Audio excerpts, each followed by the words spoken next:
চলো ঘুরে আসি এমন একটা জায়গায় যেখানে গেলে চোখ জুড়িয়ে যায়, মন ভরে যায়, হাজারো বাধাও যেন আমাকে আর বেঁধে রাখতে না পারে। সেরকমই একটি জায়গা আমরা আজকে তোমাদেরকে দেখাবো। আসলে এরকম জায়গায় গেলে মনটা এমনিতেই ভালো হয়ে যায়। জানি না তোমাদের কেমন হয়, আমার তো দেখেই অনেক ভালো লাগছে। এখানে গেলে অনেক আনন্দ উল্লাস করা যায়। এখানে একটা অন্যরকম জীবন ফিরে পাওয়া যায়। পৃথিবীর সব রকমের দুর্দান্ত ঝামেলা বন্ধ করে, পৃথিবীর সব কিছু ঝামেলা এড়িয়ে নিশ্চিন্তে একদম ঘুরে বেড়ানো যায় এমনই একটি জায়গা।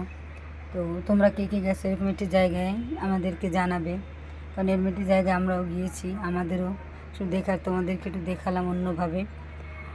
তো এরকম চেষ্টা করবে, কারণ খেলার ফাঁকে, কাজের ফাঁকে, ব্যস্ততার ফাঁকে, জীবনের প্রয়োজনে সুস্থ থাকার জন্য অবশ্যই যেতে হবে এরকম একটা জায়গা যেখানে গেলে মন ভালো হয়ে যায়।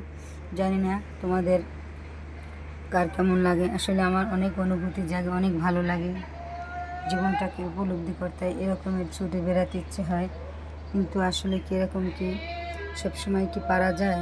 যায় না। তাই তোমাদেরকে বলবো, যে যেভাবে পারো, যে যখন পারো, যে যে সময় পারো একটু ঘুরে আসবে। কারণ কাজের ফাঁকে এরকম লোকালয়ে ছেড়ে অনেক দূরে নিরিবিলি নির্জনে একটু ঘুরতে সবারই পছন্দ, তেমনি আমারও পছন্দ। তাই তোমাদেরকে জায়গাটা দেখালাম। কার কার ভালো লাগে এরকম জায়গায় ঘুরতে যেতে? আমার তো ভীষণ ভালো লাগে। তোমরা যেও, একটু ঘুরে আসলে মনটাও ভালো থাকে, কাজ ফ্রেশ লাগে, সব কিছু মিলেমিশে কেমন যেন একটা আনন্দ উল্লাস, আলাদা একটা অনুভূতি কাজ করে। সেই জায়গা থেকে আমি বলবো, যে যখন যেভাবে থাকবে চলে যাবে। কারণ টাকা এক সময় ঠিকই থাকবে, হয়তো বা বয়স থাকবে না, মন থাকবে না, সময় থাকবে না, আবার হয়তো সময় থাকবে টাকা নেই। সেই চিন্তা করে বসে থাকলে হবে না, সব কিছু মিলিয়ে তোমাকে একটু সময় বের করে একটু দূরে কোথাও ঘুরে আসতে হবে। আর এই জন্যই সবাইকে অনুরোধ, তোমরা চেষ্টা করবে এরকম একটি সুন্দর জায়গায় যাওয়ার জন্য। সবার জন্য ভালোবাসা রইল।